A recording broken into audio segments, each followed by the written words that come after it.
And welcome back here to Live Now from Fox. I'm Andrew Kraft. Let's keep it moving with the biggest story over the last now 6 days there in Los Angeles. Take a look at this live picture down on the ground in downtown Los Angeles. You can see there quite a large group of protesters still descending on the downtown. You see there are these police vehicles moving on. So in the meantime, we're going to try to keep these shots up as much as we can. You see there California National Guard members that have been federalized in order to bring some of this unrest under control, though we have not seen any tense moments, any conflict since we've been bringing you these scenes just today. Now, obviously, you have probably been watching throughout the last 6 days, and that can change on a dime here. Let's get an update, though. Let's get a kind of debrief of all of these protest movements going on in so many cities across the country. From Fox News' William LaJeunesse. Let's listen. Los Angeles expecting a 6th day of protests against President Trump's crackdown on illegal migrants as solidarity rallies and violence erupt in cities across the country. But stillness greeted the nation's second largest city this morning after an overnight curfew enacted in response to the looting of nearly 24 businesses. Later today, active duty Marines could join already deployed National Guard troops. We will not allow federal agents to be attacked, and we will not allow an American city to be invaded and conquered by a foreign enemy. California Governor Gavin Newsom is continuing to criticize the federal response. This is about all of us. This is about you. California may be first, but it clearly will not end here. Other states are next. Democracy is next. Protests against ICE seen across the country. We're in the belly of the beast, and if we're not showing up to show them that we're here and that we're present, then who else is? Protests have popped up from Seattle to Boston, Chicago, Atlanta, D.C., and New York, leading to dozens of arrests. Some local politicians say they support their residents. The federal government does not seem to be following all the laws in this moment, and that's why we are standing up and refusing to be bullied out of speaking the truth. A federal judge Thursday will consider a lawsuit by Governor Gavin Newsom to limit the military's role. In Los Angeles, William LaJeunesse, Fox News. William, thanks so much. In the meantime, let's bring into the conversation now our colleague and friend there, national security analyst and expert and retired Marine intelligence officer, Hal Kemper. He joins me.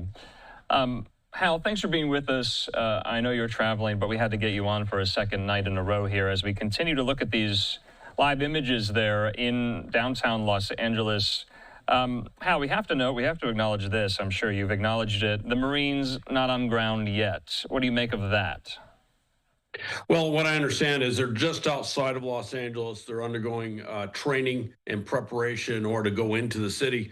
I don't read too much into it other than it's the planning process. You know, the National Guard gets training in civil disturbance on a regular basis. It's something they do.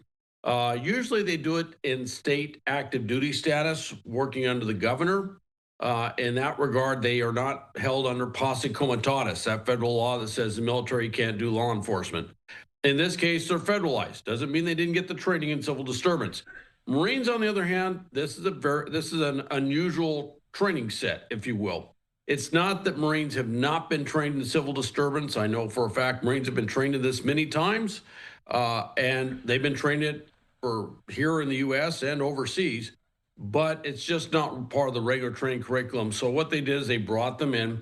I think part of it, too, is there's a lot of forces that have been brought in under this Task Force 51 to go into Los Angeles. And I'm seeing the normal sort of organizational issues of getting forces deployed to certain areas and set up and self-sustainable and all the other things that go with that. So I think there's kind of a deliberate process here of movement onward to wherever they got to go. And so they're staged right outside of LA, but they could come in rather quickly. One thing I would say is I haven't seen the protests spark up in such a way that there's an exigent need to put them in sooner. And I think that's something that has to be taken into consideration.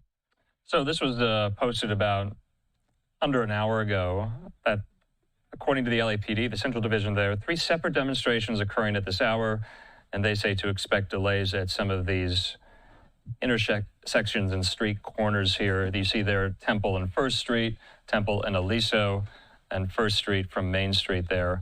They say about 150 people on bicycles riding westbound. Haven't necessarily seen that throughout this. We've seen them on scooters and the like, but also LA County Sheriff saying this: to avoid protest area, that a demonstration is underway in downtown Los Angeles, saying to please avoid the area due to heavy traffic and potential delays, saying use alternate routes and stay updated via official sources. So, Hal, I think this is kind of a bare bones question here, if you can help us, because I've been having trouble with distinguishing who these law enforcement entities are with respect to their uniforms, what they wear, the badges on their shoulders and the like here. So who are these? What jurisdiction are these individuals from? I'm trying to make it out right now. I will tell you that LAPD is out there. LA County Sheriff's is out there. They are bringing in other jurisdictions under mutual aid out there as well. A lot of these other jurisdictions, and these might be, I'm taking a look here, it looks like those are National Guard, I believe. The shield that they're holding says California National Guard. Yeah. So they're National Guard, but there are, but some of them in the back are clearly not. They're probably local police department. I would mention this is part of an ongoing discussion that's been going back for 30 or 40 years, which is the militarization of law enforcement, where they have units that wear, you know, what look like military uniforms. They wear helmets. They've got body armor, everything. And from a distance, many times it's very difficult to see whether they are actually military or law enforcement, particularly in this situation, because we actually have military in these areas. And I have heard it misreported at times that they thought there was military that was in direct contact or doing stuff with the protesters. In actuality, it was law enforcement that was dressed up in what appears to be, you know, military or paramilitary uniforms that are part of their usually special enforcement or their SWAT type presence. So, though, you know, that you saw right there was with the California National Guard. Those are California National Guard, albeit they are in federalized status. What I would point out that's interesting is the shields say California National Guard. Normally, when they're doing a mission like this, they would be in state status. Okay. And that's why they would distinguish the fact that they are California National Guard, kind of showing that state status, working for the governor, where they are not fall under posse comitatus rules against law enforcement. However, those are the only shields they got. So Sure. even though they got federalized, those are the shields they have. So, Hal, I've seen photos, and maybe we can put some of them up on X, from Homeland Security, the U.S. Attorney's Office in Los Angeles, that the National Guard that was federalized, the California National Guard, has been used to protect federal employees, i.e. ICE agents, from carrying out raids. We've seen that. That's been documented in photographs. We also have seen the National Guard protect federal buildings, like in downtown Los Angeles. We've seen that. That's what we're seeing right now. Does the federalized National Guard have the power to detain protesters, Hal? Yes, they do. That's one of those things. Posse comitatus is a really small body of law. It's like one very small paragraph, a couple of key sentences. What they can't do is they can't arrest the protesters. However, and this has happened many, many times, they're out there doing security stuff. Protesters get in their face. They pose a threat, whatever. What can they do? Well, obviously, they can respond with force. But the other thing they can do is they can detain. Now, they can't arrest, and they need to move them into law enforcement custody as quickly as possible whenever they do that. I don't know if there's a hard and fast rule on how long they can detain them. I don't recall there being anything statutorily that says it has to be X number of minutes or hours or whatever. But they can detain them. They just can't do anything that would be done by a sworn peace officer in terms of arresting them or anything like that. But they can detain them on site, and that will happen as you have federal troops protecting ICE agents doing these raids, which we had talked about when this whole thing kicked off, that appeared to be a mission that they were going to be doing, that they would be detaining people. And so this is what I'm talking about, how this photo right here of a National Guard member on hand while an ICE arrest is happening. So you're saying that that's not all too unusual? No, that's not. Well, the whole thing is a little bit unusual, but yeah, that is actually a mission that would be normally expected, and there are rules of force and procedures that they have to go through in terms of detaining. But what you're seeing there is law enforcement actually arresting the individual. The federal troop is providing security. Now, the federal troop, if there wasn't law enforcement there and they were providing security, they could potentially detain them. I think within that, they could probably even, there's certain things they could do to restrain them if they were unruly or violent or something like that, like maybe put on flex cuffs or something. And that would be perfectly permissible. What they can't do is they can't put them under arrest. They can't read them the rights. They can't do any of that. They can't book them or do any of the things that a sworn law enforcement officer or a law enforcement officer would do in that regard. Okay. And so that's the limitation right now. Now, if President Trump was to impose the Insurrection Act, that would change the situation. But he has not done that. He certainly made noise, or I should say, put out rhetoric that indicates he's very clearly considering that at some point. Yeah. But he has not done that. All right, Al, let's talk about the curfew in place. It'll be in place now tonight for a second night, starting at 8 p.m. local time. Do curfews work? I know you've been around crowd control, and so you are a really good resource with respect to that. When it went into effect last night, there was some type of, grace period, but it eventually seemingly worked here. Will it work a second night? Do curfews work? That's my question. Curfews tend to work. In fact, curfews we use them all over the world. We had curfews when we went to Iraq. There were curfews. Curfews work. And what curfews really do is they get any potential threat, if you will, off the streets. Or if they are on the streets during a curfew, then they've clearly identified themselves as someone who has first decided to violate the curfew. Does that mean they're an active threat? Well, it does mean that they can be detained, that they can be stopped, and there are certain, conditions that you have that you wouldn't have if it was just a regular day and people were out on the streets. So you're saying, look, you cannot be in this area at this period of time. And if somebody is in that area, it is understood that they will be taken into custody or detained or something like that. Okay. So it kind of clears action, if you will.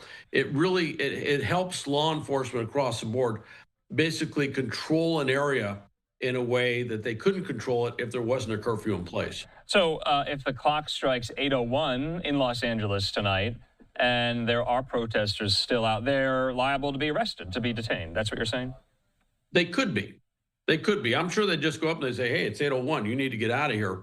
And sometimes, honestly, the protesters are out there and, they're kind of making a statement stuff, but they don't all want to go to jail. They don't all want to get detained. I mean, there are some that want to make a statement and get arrested and things like that. But for the most part, usually, depending on the tempo of what's going on and the fervor of the crowd, that usually around that transition period, they'll move out there. We certainly saw this in previous protests where it got to the time where they were supposed to get off the streets and it was clearly communicated to them, hey, it's time to go. You got to clear this area. Okay. And normally they will, not always, but I will say this, if they start wantonly violating their curfew, if they are out there doing vandalism and violence and stuff after the curfew, well, that's a dangerous shift in the situation. And honestly, that's something that President Trump might cite in his decision-making process.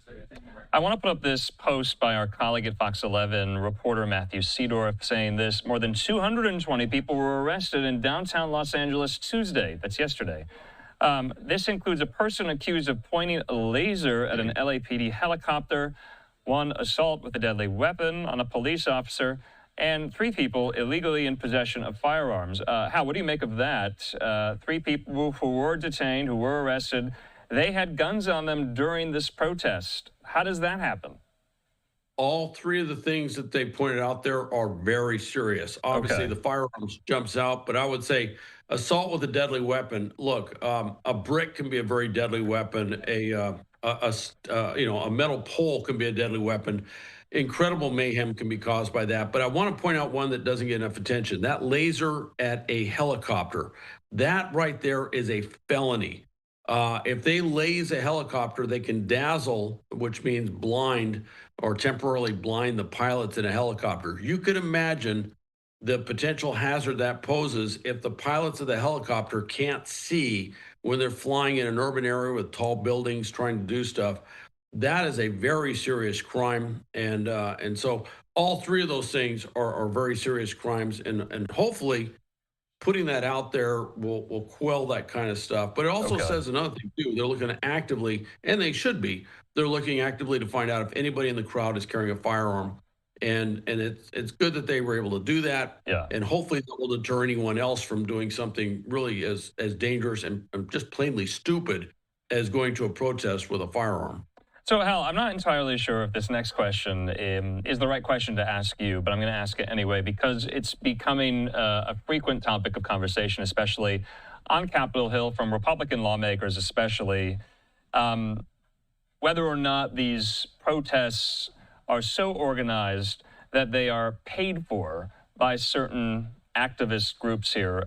In what you have seen with regard to the formulation of the protests, do you think they're decentralized or centralized? Is there a top leadership chart in the organization all the way on down? Or no, is it more organic than what we're seeing? What say you on that question? That's actually a very good question. And I understand the FBI is actually actively investigating that to find that out. I'm going to say one thing about protests, and we've seen this, we saw this going back some years back with Antifa, for example, would be out there protesting, and it would look like a spontaneous protest. But when you start looking at various different protests, you started to see the same individuals show up in different locations, and it looked like they were doing things like command and control. So there are those out there who are, dare I say, professional protesters, in some cases professional rioters, if you will. They go in there and they take advantage of these situations. I have no doubt there are some on the ground here who really don't have a strong feeling one way or another about the topic du jour, but they see it as an opportunity to protest. And in the past, we have found a lot of control, communications between them, which doesn't have to be elaborate. I mean, it can be literally, certainly we've had discussions about senior administration officials using Signal, if you will, to communicate things they shouldn't. Well, they also do the same thing. They'll be using various apps and stuff to communicate things back and forth with the crowd and orchestrate things. And that is pretty much protest 101. We've seen that with protests over the many years. Now, is this funded by some entity? Are there paid protesters out there? I've seen stuff pop up in the media, where just kind of speculation and things like that. I haven't seen anything yet which shows that this is clearly an orchestrated type of thing. Okay. Clearly looked like it was kind of spontaneous on the ground. But once you have something like this happen, there is an invitation to those who like to exploit events like this to do things. Okay. And they may step in some way. Hal, last question. They keep coming to me. I know I'm extremely interested in this, as so many viewers are. Is there a shelf life on the emergency, so to speak? I'm not going to ask when this is all going to be said and done. We don't know that. That's impossible to foretell here. But Pete Hegseth, the defense secretary, was on Capitol Hill yet again for day 2 of his testimony. And he was asked, how long will the Marines be in this kind of limbo deployment, ready to go if needed? How long does that last? How long can the president keep a state's National Guard in a federalized status? Do we know that? Well, I will say this. I've heard them say 60 days. I've heard that out there. They're saying this is initially. I think I have not seen a copy of the orders, but it sounds like the orders were initially for 60 days with certainly they'd always have the option to extend. How long can you keep National Guard in federalized status? Well, you could keep them in federalized status for years if you wanted. There's really no cap on that. And if you want to go back to World War II, the National Guard troops got federalized and they stayed there until the war was over, plus 6 months. So there's a long time you can do this. But really the cap, the ticking clock in the background is one is a law, as we've mentioned on the, as we've talked about, it's called the U.S. Economy Act. It's one of the, when I was doing this, where I was coordinating military support of civil authorities in all its various incarnations, two things you looked at. One is you can't violate posse comitatus if they're in federal status. The other was the Economy Act, which basically says that you've got to look for the most economical source of goods and services. Why? Because the military is extremely expensive. And Congress back in the early 30s didn't want various agencies always going to the military to do stuff because it's really expensive, very capable, but really expensive. So there's some things that have to happen. The Secretary of Defense and probably the other secretaries involved, the supporting and supported secretaries, I should say, or cabinet members, have to sign off on a waiver to allow this presence to continue to allow the use of military forces for this particular mission. That's kind of that's a de rigueur administrative step they have to take. Okay. But at some point there, Congress will look at it. The courts might look at it and say, did you really need federal troops out there doing this? Could you have found another way to do this? So there is overview. So that's kind of the ticking clock, but there isn't like you got to get them out there in 2 weeks or you got to get them out in 30 days. There's nothing like that. Okay. There does seem to be an as long as it takes quality to some of the comments coming from Secretary Hegseth and even President Trump. So that's why I asked that question. Hal Kemper, as always, thanks so much. We'll talk soon. Okay.